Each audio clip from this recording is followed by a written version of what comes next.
Good morning बच्चों। पिछले class में मैं आप लोग को पढ़ाया था ह्यूमन का डाइजेस्टिव सिस्टम पढ़ाया था। आज मैं उसी से आगे चलते हैं अपन।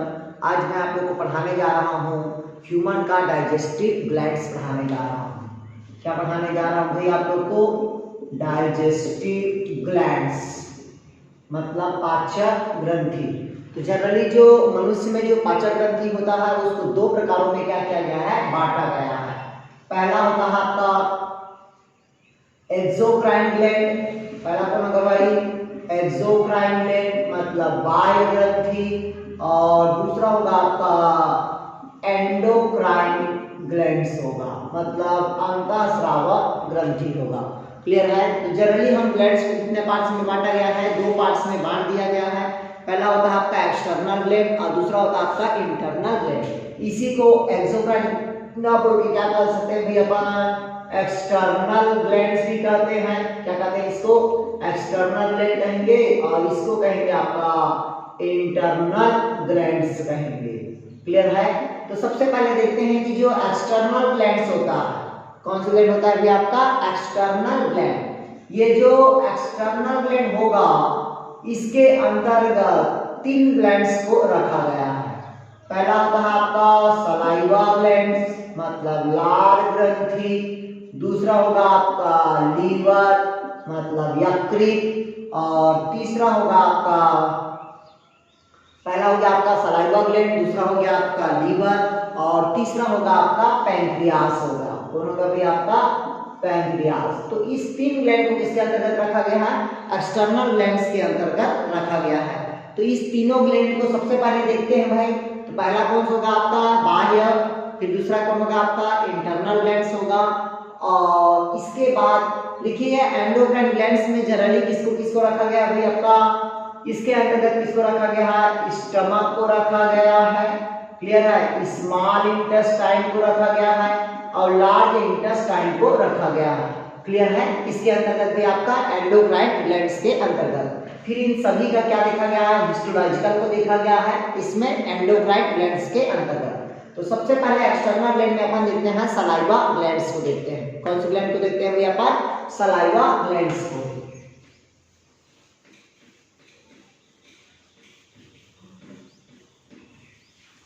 तो पहला देखते हैं अपन सलाइवा ग्लैंड,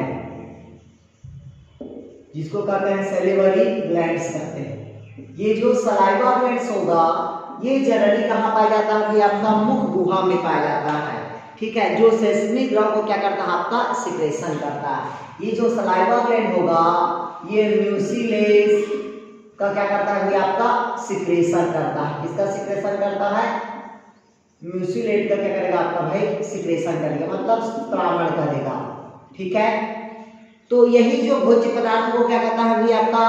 चिपचिपादार बनाता है। ठीक है? जब चिपचिपादार भोज्य पदार्थ को बनाता है तब इसे अपन क्या कहते हैं? लार ग्रंथि कहते हैं। ठीक है? तो मनुष्य के मुख गुहा में तीन सलाइवा ग्लैंड्स पाया जाता है। कितना सलाइवा ग्लैंड्स पाया जाता है भाई आपका? तीन सलाइवा ग्लैंड्स होता है। पहला होता है आपका पैरोटिड ग्लैंड्स।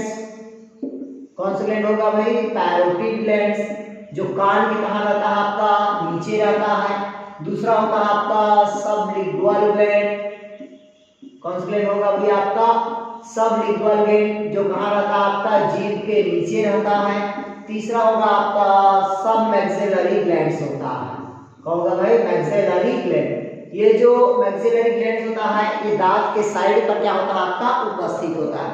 तो मनुष्य में क्या होता है भाई आपका? तीन जोड़ी क्या पाया जाता है आपका? सलाइवा ग्लैंड्स होता है। पहला ग्लैंड्स बताया था आप लोग को पैरोटिड ग्लैंड्स बताया, दूसरा कौन सा बताया आपका? सबलिंगुअल ग्लैंड्स बताया, तीसरा क्या बताया भाई आप लोग को? सब मैक्सिलरी ग्लैंड्स बताया। ठीक है?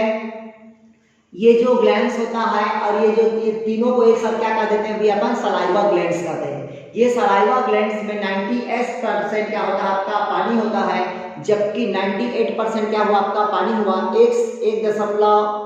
1.5% क्या होगा भाई आपका? एंजाइम्स पाया जाता है, जो भोज्य पदार्थ को जनरली क्या होता है? पचाने में सहायक होता है।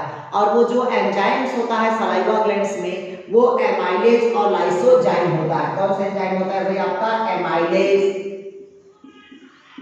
और लाइसोजाइम होता है। ये दो प्रकार के क्या होता है एंजाइम्स पाया जाता है। किसमें पाया जाता है? ये आपका सलाइवा ग्लैंड्स में पाया जाता है।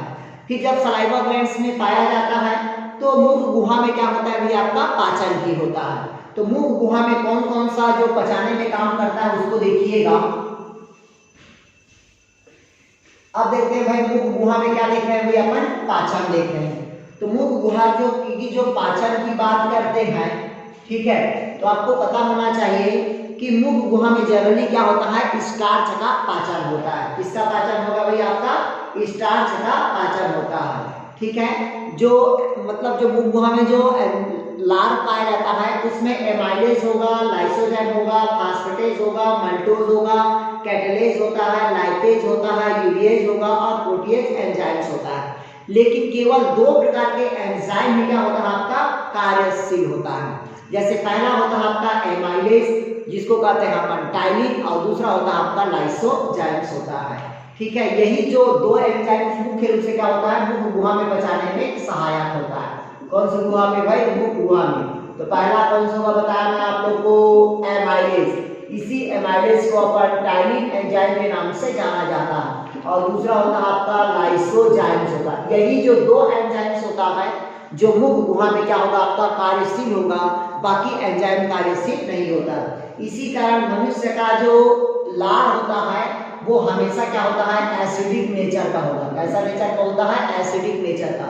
इस कारण मनुष्य का लार का जो पीएच होता है वो 6 से कितना होता है? कि आपका 7 होता है। क्लियर है? जबकि टाइलिन का जो पीएच होता है वो 7 होता है। टाइलिन का पीएच कितना होगा भाई? आपका 7 होता है, जो भोजन को पचाने में क्या होता है? भाई आपका सहायक होता है, ठीक है। क्यों? क्योंकि यही जो टाइलिन होता है वो स्टार्च को, इसको भाई स्टार्च को टाइलिन की प्रेजेंट में मल्टोज में क्या करता है? आपका परिवर्तित करता है। मतलब मुख गुहा में किसका पाचन हुआ? स्टार्च का पाचन हुआ। क्यों? क्योंकि यही स्टार्च को टाइलिन एंजाइम्स होता है जो मल्टोज प्लस क्या होता है? आपका शर्करा में तोड़ता है। क्लियर हुआ? अगर पूछा आपसे स्टार्च से मल्टोज में तोड़ने के लिए कौन सा एंजाइम जिम्मेदार होगा? तो वो है आपका टाइलिन एंजाइम्स होता है। क्लियर हुआ? फिर दूसरा देखते हैं कि जो मल्टोज एंजाइम होता है वही मल्टोज एंजाइम शर्करा को ग्लूकोज में क्या कर देता है? बदल देता है। अब देखिएगा जो मल्टोज एंजाइम होगा ये शर्करा को किसमें कन्वर्ट करता है? आपका ग्लूकोज में परिवर्तित कर देता है। किसमें परिवर्तित कर देता है? आपका ग्लूकोज में परिवर्तित कर देता है। तो देखिए माल्टोज एंजाइम, ये मतलब क्या है? आपका माल्टोज है। कौन से एंजाइम की उपस्थिति में? तो माल्टेज एंजाइम की उपस्थिति में क्या करता है? क्रिया करता है और शर्करा को किसमें परिवर्तित कर देता है? आपका ग्लूकोज में परिवर्तित करता है, ठीक है। इसी कारण मनुष्य का जो लार ग्रंथि होता है वो बफर की तरह कार्य करता है। मनुष्य के कौन सा लार? मनुष्य का लार किसके समान कार्य करता है? आपका बफर के समान कार्य करता है। तो इस प्रकार से क्या होता है? आपका मुख गुहा में पाचन होता है। मतलब मुख गुहा में 3 प्रकार के क्या होता है? आपका ग्लैंड्स पाया जाता है। पहला बताया पैरोटिड ग्लैंड्स, दूसरा क्या बताया मैं आप लोग को? सबलिंगुअल ग्लैंड्स, तीसरा बताया आपका मैक्सिलरी ग्लैंड्स बताया। इसके साथ साथ बताया कि मनुष्य के क्या होता है भाई? लार में बहुत सारे क्या होते हैं? पाचक एंजाइम्स पाए जाते हैं, जैसे कि amylase, lysozyme, phosphatase, maltose, catalase, lipase, urease और प्रोटीएज होता है। इन सभी एंजाइम्स क्या होता है? अक्रियाशील होगा। केवल 2 एंजाइम्स क्या होता है? आपका क्रियाशील होगा। पहला होगा आपका एमाइलेज और दूसरा होगा आपका लाइसोजाइम। तो एमाइलेज को अपन टाइलिन के नाम से जाना जाता है, जिसका पीएच कितना होगा? आपका 7 होगा।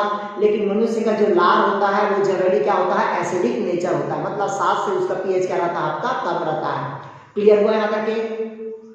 फिर मनुष्य के मुख गुहा में जो स्टार्च रहता है उसको टाइलिन एंजाइम की उपस्थिति में माल्टोज में क्या करता है? आपका वो कन्वर्ट कर देता है। पुनः माल्टोज को माल्टेज एंजाइम की उपस्थिति में क्रिया करता है और किसमें? शर्करा और ग्लूकोज में क्या कर देता है? परिवर्तित कर देता है, ठीक है। और मनुष्य का जो लार होता है वो बफर की तरह क्या करता है? अपने पास कार्य करता है। तो इस प्रकार के मनुष्य का क्या हो गया भाई? आपका सलाइवा ग्लैंड्स हो गया। दूसरा देखते हैं अपन मनुष्य का, देखते हैं अपन लीवर देखते हैं।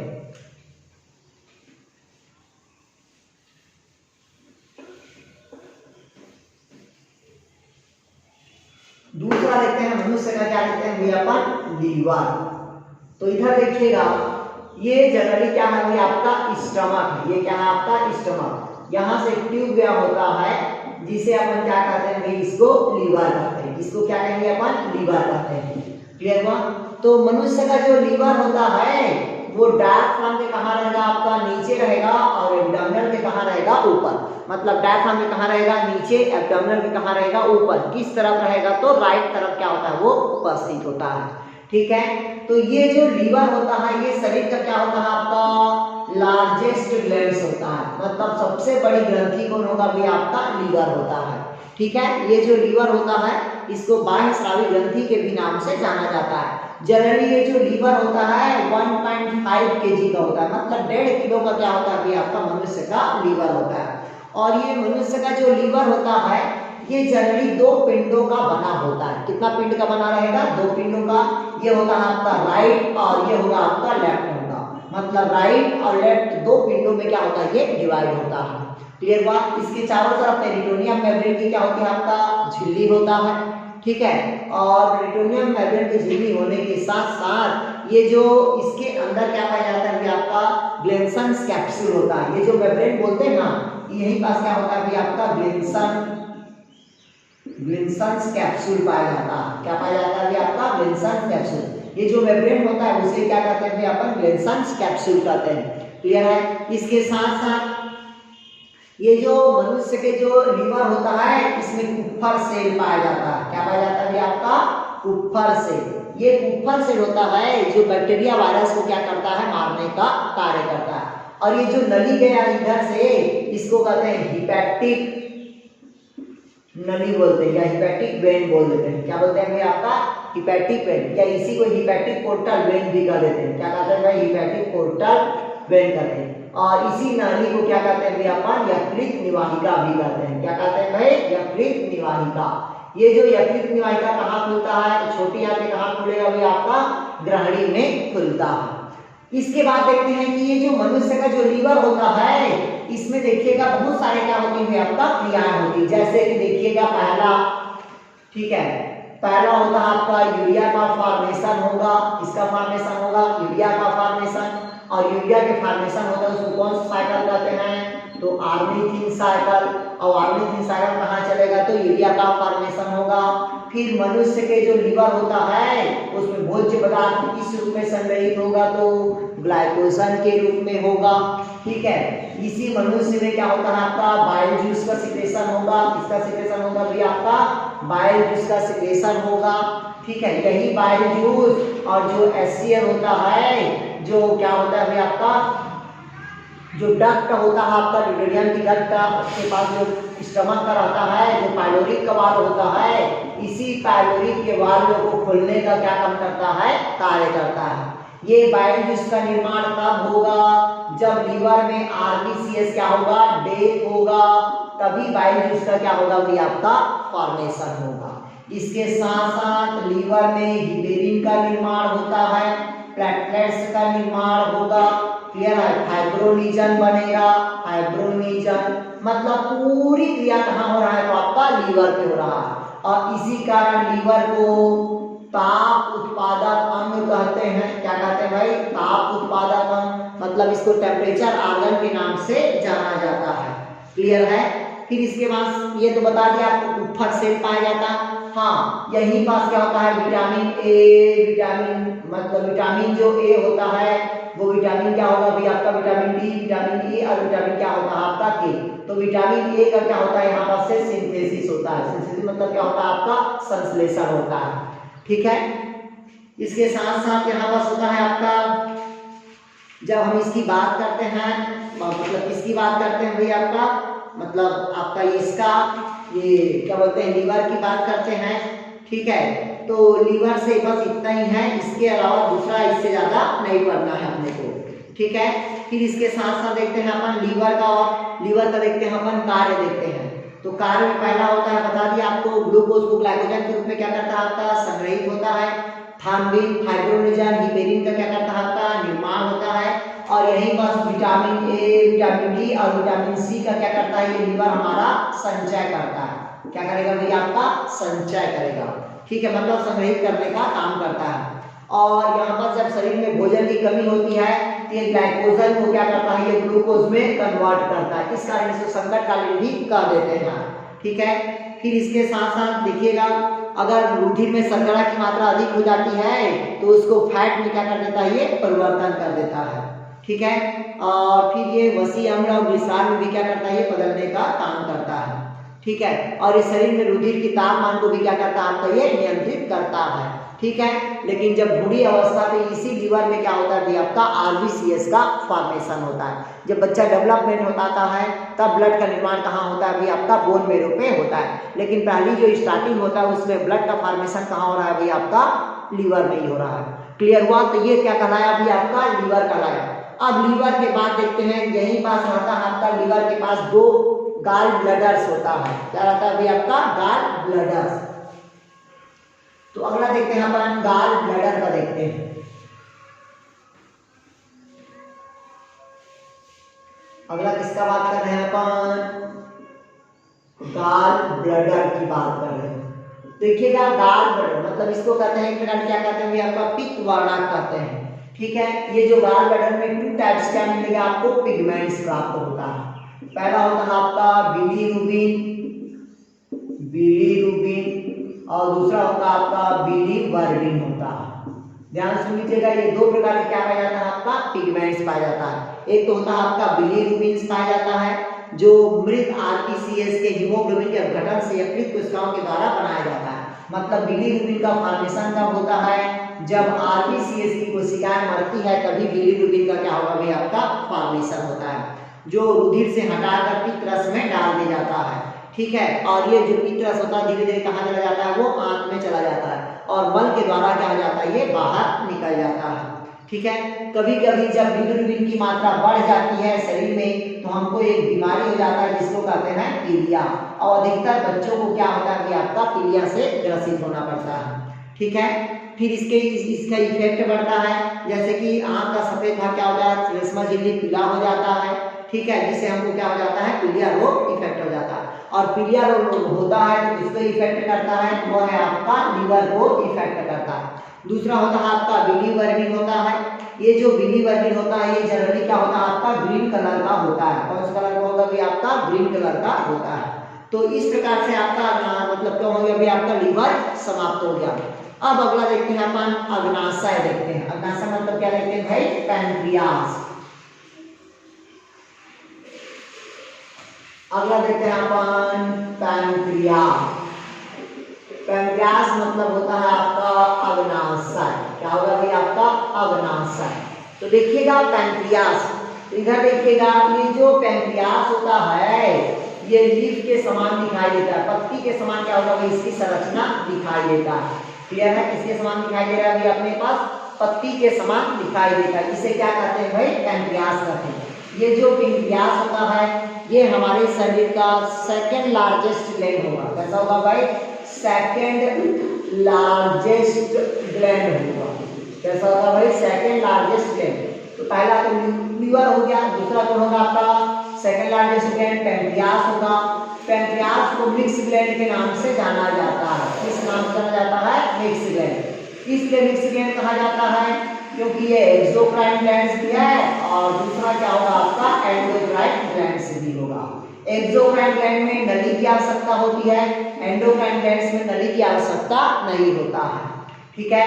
फिर ये जो पैनक्रियास होता है इसको लैंगरहैंस का द्वीप समूह कहा जाता है। क्या कहा जाता है भाई, लैंगरहैंस का द्वीप समूह, मतलब आइसलैंड ऑफ लैंगरहैंस कहा जाता है। क्या कहा जाता है भाई, आइसलैंड ऑफ लैंगरहैंस कहा जाता है। मतलब इसको लैंगरहैंस का क्या कहते हैं, द्वीप समूह कहते हैं। जब हम इसकी सेक्शन कटिंग काटते हैं इसके अंदर के अंगूर के गुच्छे के समान ऐसे क्या पाई जाती है, एसिनस पाई जाती है। क्या पाई जाता है भाई, एसिनस पाई जाती है, ठीक है। बहुत सारे होने के कारण क्या कहते हैं, इसको एसिनस कहते हैं, ठीक है।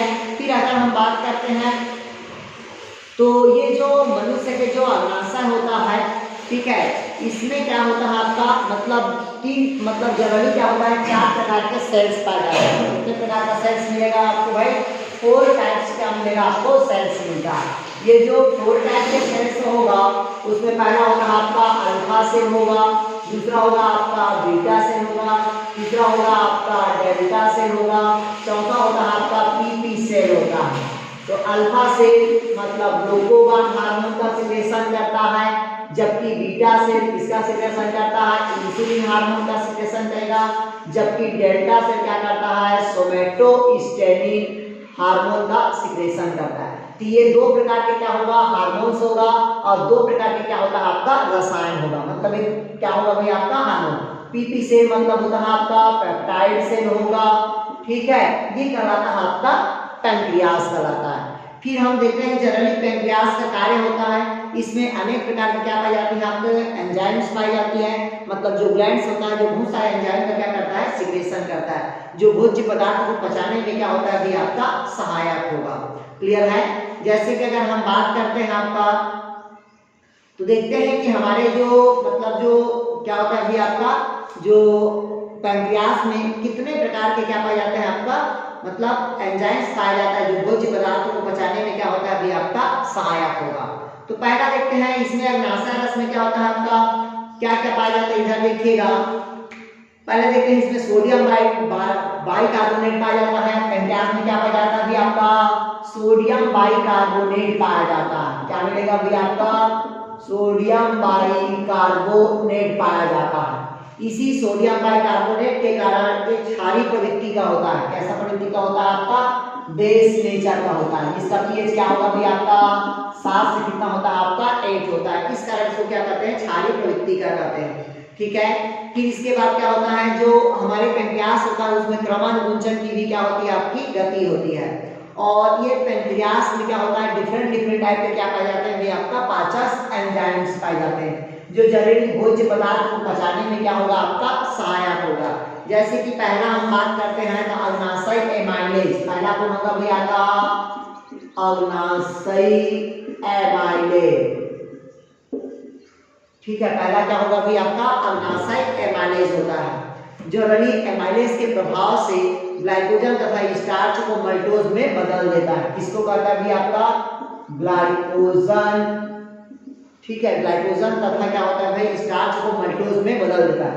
ग्लाइकोजन तथा स्टार्च को किसको ग्लाइकोजन तथा स्टार्च को किसमें कन्वर्ट करता है भी आपका मल्टोज में कन्वर्ट करता है। कौन करता है आपका एमाइलेज करता है, ठीक है।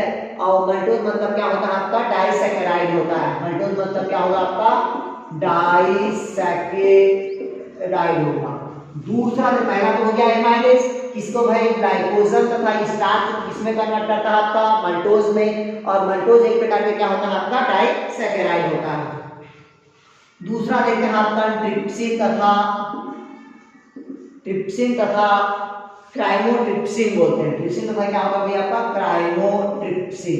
तो देखिएगा ये जो ट्रिप्सिन तथा क्राइमोट्रिप्सिन होता है ये जनरली क्या होता है अग्नाशय रस के पेप्सिन के समान अग्नाशय रस में प्रोटियोलिटिक एंजाइम्स के रूप में पाया जाता है। ये जनरली क्या होता है आपका मतलब ये क्या करता है, ये अवस्था होता है जो पॉलीपेक्टाइड का क्या कर देता है ये प्रोटीन्स में तोड़ देता है। मतलब कुल मिला के जो ट्रिप्सिन और क्राइमोट्रिप्सिन होता है ये प्रोटीन में क्या कर देता है तोड़ता है, किसको ये मल्टोज अल्टोज को। क्लियर है। मतलब प्रोटीन का पाचन क्या कहलाता है अभी आपका ट्रिप्सिन और क्राइमोट्रिप्सिन होता है, ठीक है। फिर इसके बाद देखते हैं आपका न्यूक्लियेज होता है। तीसरा कौन सा एंजाइम होगा अभी आपका न्यूक्लियेज होगा। ये जो न्यूक्लियस होता है ये पाचक एंजाइम्स होता है जो डीएनए और आरएनए को क्या करता है ये पचाने में सहायक होता है। क्लियर है। फिर इसके साथ साथ होता है आपका इसमें और होता है आपका लाइपेज होता है। क्या होता है अभी आपका लाइपेज। ये जो लाइपेज होता है ये वसी अम्ल को तोड़ने का काम करता है, मतलब वसा का क्या करता है ये पाचन करता है। तो इस प्रकार से अधिक मात्रा में जो पचाने वाला जो एंजाइम्स होता है वो किसमें उपस्थित होता है भाई वो है वो आपका पैंक्रियास में उपस्थित होता है। क्लियर हुआ। फिर इसके बाद देखते हैं ये हो गया आपका कौन हुआ भाई आपका पैंक्रियास हुआ। क्लियर है। इसके बाद देखते हैं अपन छोटी आंत में भोज्य पदार्थ का पाचन देखते हैं। किसमें पाचन देखते हैं भाई छोटी आंत में भोज्य पदार्थ का पाचन।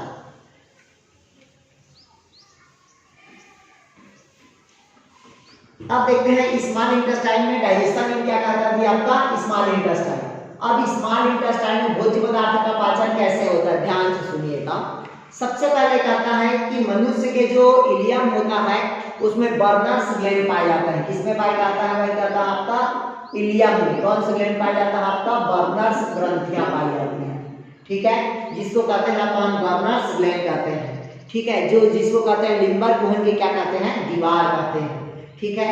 इसके दीवार में क्या पाई जाती है आपका गोबलेट सेल पाई जाती है, कौन सी सेल पाई जाती है गोबलेट सेल, जिसको कहते हैं चूसक सेल कहते हैं, ठीक है, जो क्या कहते हैं उसी को अपन आंत रस कहते हैं। अगर आपसे पूछा गोबलेट सेल किसमें पाई जाती है तो छोटी आंत के इलियम्स में पाई जाती है, जो भोज्य पदार्थ को पचाने में क्या होता है भी आपका सहायक होता है, ठीक है। फिर इसके साथ साथ देखते हैं इसमें बहुत सारे क्या होता है पाचक एंजाइम्स पाया जाता है, जैसे कि इरेप्सिन मिलेगा आपको, एंट्रोकाइनेज मिलेगा, आर्जिनिस मिलता है, आंतरिक लाइपेज मिलेगा, कार्बोहाइड्रेट्स पाचक एंजाइम्स मिलता है, ठीक है। ये इस प्रकार के क्या होते हैं भी आपके पाचक एंजाइम्स होते हैं, क्लियर हुआ। तो ये किसका हो गया आपका छोटी आंत का पाचक एंजाइम्स हो गया, क्लियर है।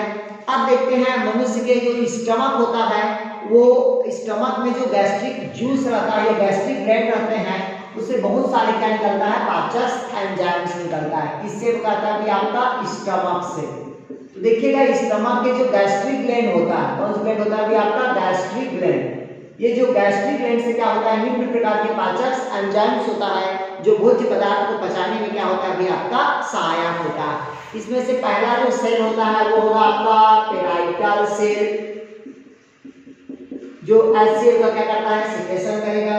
दूसरा होता है आपका चीफ सेल होगा, ये जो चीफ सेल होता है ये rennin pepsin gastric lipase enzyme का सिक्रेशन करता है, किसका भी करता है पेप्सिन का, रेनिन का, लाइपेज का और गैस्ट्रिक का, ये क्या करता है एंजाइम का सिक्रेशन। तीसरा होता है आपका म्यूकस सेल होते हैं, ये जो म्यूकस सेल होता है ये जनरली म्यूसिन नामक एंजाइम का सिक्रेशन करता है, किसका करता है कि आपका म्यूसिन नामक एंजाइम का सिक्रेशन करता है। ध्यान सुन लीजिएगा मनुष्य की स्टमक में कौन सा ग्लैंड पाया जाता है आपका गैस्ट्रिक ग्लैंड पाया जाता है, जठर ग्रंथि। इस जठर ग्रंथि में तीन प्रकार के क्या पाया जाएगा सेल मिलेगा। पहला होगा आपका पेराइटल सेल जो एचसीएल का क्या करता है सिक्रेशन करता है। ये जो एचसीएल होता है ये बैक्टीरिया वायरस को क्या करता है भी आपका मारने का कार्य करता है। इसके साथ साथ यही जो टाइलिन की क्रिया को क्या करता है आपका समाप्त करता है, जो टाइलिन मुख गुहा में रहता है यही एचसीएल होता है, ये टाइलिन को क्या करता है आपका समाप्त करता है। और भोजन में उपस्थित जीवाणुओं को भी एचसीएल क्या करता है नष्ट करने का कार्य करता है, और भोजन को आमाशय में सड़ने से भी क्या करता है एचसीएल बचाता है, ठीक है। और भोजन में उपस्थित जो कैल्शियम युक्त भाग होता है उसको भी तोड़ने में एचसीएल क्या होता है आपका सहायक होता है। फिर इसके साथ साथ देखते हैं दूसरा होता है आपका कौन होगा चिप सेल, इसमें क्या मिलता है आपका पेप्सिन, रेनिन, लाइपेज और गैस्ट्रिक एंजाइम्स मिलता है। तो पेप्सिन मतलब प्रोटीन को पचाने में कौन सहायक होता है आपका पेप्सिन होगा, ठीक है। जबकि दूध को पचाने में कौन सहायक होता है आपका रेनिन होता है। वसा को पचाने में कौन होता है आपका लाइपेज होता है। मतलब डिफरेंट टाइप के होते हैं भाई आपका पाचक एंजाइम्स होता है। अगला होता है म्यूकस सेल होता है जिसमें म्यूसिन एंजाइम्स पाया जाता है, ठीक है। जो म्यूसिन एंजाइम्स का काम होता है अम्लीय प्रभाव को क्या करता है ये कम करता है, मतलब जो एसिडिक नेचर होता है उसको क्या करता है ये कम करता है, और भोजन को चिकना बनाने में क्या होता है आपका ये सहायक होता है। तो इस प्रकार से क्या होता है आपका स्टमक में गैस्ट्रिक ग्लैंड्स का एंजाइम्स पाया जाता है। और आपको पता होना चाहिए जो जठर रस का जो पीएच होता है वो हमेशा गैस्ट्रिक ग्लैंड का जो पीएच होगा वो 3.5 होता है, इसका पीएच होता है। क्लियर हुआ। तो इस प्रकार से आपका जो डाइजेस्टिव सिस्टम और डाइजेस्टिव ग्लैंड्स क्या हो गया भाई आपका समाप्त हो गया, ठीक है। फिर ये आपको फिर अगला होता है पचे हुए भोजन का अवशोषण। अब जो भोज्य पदार्थ पच गया तो उसका जो एब्जॉर्प्शन होता है वो छोटी आंत में क्या हो जाता है आपका पूर्ण होता है। कहाँ होता है आपका छोटी आंत का में आपका पूर्ण होता है। उसी को देखते हैं कि अपन एब्जॉर्प्शन कहाँ हुआ। अब स्मॉल इंटेस्टाइन में पचित भोज्य पदार्थ का क्या देखते हैं भाई अपन एब्जॉर्प्शन। एब्जॉर्प्शन मतलब होता है अवशोषण। जो भोजन पच गया है उसका अवशोषण कहाँ हो रहा है भाई छोटी आंत में हो रहा है। छोटी आंत में जनरली कहाँ होता है तो आपका इलियम में होता है। क्लियर है। फिर इसके बाद देखते हैं फिर यही पास क्या होता है आपका एक में वो होता है जिसको कहते हैं आपका एक डक्ट होता है जिसको कहते हैं हिपैटिक पोर्टल वेन कहते हैं, जो पूरी एनर्जी को मतलब जो पति भोज्य पदार्थ की जो एनर्जी होता है उसको लीवर में पहुंचाने का क्या करता है आपका काम करता है, ठीक है। क्यों? क्योंकि ई कोलाई में क्या है माइक्रोबिलाई पाया जाता है छोटी आंत के इलियम में जो भोज्य पदार्थ को अवशोषण करता है और उसको स्पेस क्या करता है आपका प्रदान करता है। और वही जो माइक्रोएल्यूलाई होता है वो भोज्य पदार्थ का क्या करता है अवशोषण करता है। तो पहला होता है कार्बोहाइड्रेट का अवशोषण। पहला किसका होगा भाई, कार्बोहाइड्रेट का एब्जॉर्प्शन। तो जो कार्बोहाइड्रेट का एब्जॉर्प्शन होता है वो ग्लूकोज के रूप में होता है। किस रूप में होता है कि आपका ग्लूकोज के रूप में होता है और वहीं से लिपिड में क्या होता है आपका ट्रांसफर होता है। दूसरा होता है आपका प्रोटीन का एब्जॉर्प्शन। दूसरा क्या होगा आपका प्रोटीन का एब्जॉर्प्शन। तो प्रोटीन का एब्जॉर्प्शन किस रूप में हो रहा है आपका एमिनो एसिड के रूप में होता है। मैं पहले बता दिया कार्बोहाइड्रेट का किस रूप में होता है आपका ग्लूकोज के रूप में हुआ, जबकि प्रोटीन का एब्जॉर्प्शन किस रूप में हो रहा है आपका एमिनो एसिड के रूप में हो रहा है। जबकि वसा का अवशोषण, तीसरा कौन होगा भाई आपका वसा का अवशोषण। तो वसा का जो एब्जॉर्प्शन होता है वो वसीय अम्ल तथा ग्लिसरॉल के रूप में होता है। किस रूप में होगा भाई आपका वसीय अम्ल तथा ग्लिसरॉल के रूप में क्या होता है भाई आपका अवशोषण होता है। फिर अगला कहता है आपका साल्ट का अवशोषण। तो साल्ट का अवशोषण कहाँ हो रहा है आपका लवण की मतलब छोटी आंत में हो रहा है, जो रुधिर कोशिका में परासरण द्वारा क्या होती है आपकी पहुंचती है। फिर विटामिन का अवशोषण होता है। तो विटामिन का अवशोषण छोटी आंत में होता है, जो घुलनशील होता है, जो रुधिर में क्या होता है आपका पहुंचता है। फिर जल का अवशोषण होता है। तो जल का अवशोषण छोटी आंत में कम होता है, जबकि बड़ी आंत में जल का अवशोषण क्या होता है आपका अधिक होता है। ठीक है, तो इस प्रकार से क्या होता है भाई आपका अवशोषण होता है। अगर हम बात करते हैं इसकी मतलब स्टमक के जो नाल होती है या आहार नाल की जो लेयर की बात करते हैं, तो आहार नाल की जो लेयर की जब हम सेक्शन कटिंग काटते हैं तो उसकी जो लेयर होगा वो अपने को चार भाग में दिखाई देगा। जैसे मान लीजिए ग्रास नहीं है, जब इसकी हम सेक्शन कटिंग काटते हैं तो उसकी जो संरचना होगा उसकी चार अवस्था दिखाई देता है। कभी कभी इसको पूछ देता है नीट उट में, तो इसको भी समझ लीजिए। इसको जनरली नहीं पढ़ाया जाता, लेकिन मैं आप लोग को पढ़ा दे रहा हूँ। ठीक है, ये देखिएगा एक लेयर होता है, क्या होगा भाई आपका लेयर होगा। लेयर के देखिएगा चार लेयर दिख रहा है। तो बाहर के लेयर को कहते हैं अपन सेरोसा कहते हैं। कौन सा लेयर कहते हैं भाई अपन सेरोसा कहते हैं। दूसरा होता है आपका मस्कुलेरिस होगा। दूसरा क्या होता है आपका मस्कुलेरिस। तीसरा होता है आपका म्यूकस। क्या होगा भाई आपका तीसरा आपका सब म्यूकस होगा। क्या होगा आपका सब म्यूकस होगा। और चौथा होता है आपका म्यूकस होता है। और इसके अंदर में क्या भरा रहता है आपका ल्यूमेन भरा होता है। ये कभी कभी सीक्वेंस को पूछता है कि ग्रास नली या आमाशय की बाहरी परत को क्या कहते हैं, तो सेरसा कहते हैं। दूसरा क्या होगा आपका मस्कुलेरिस होगा।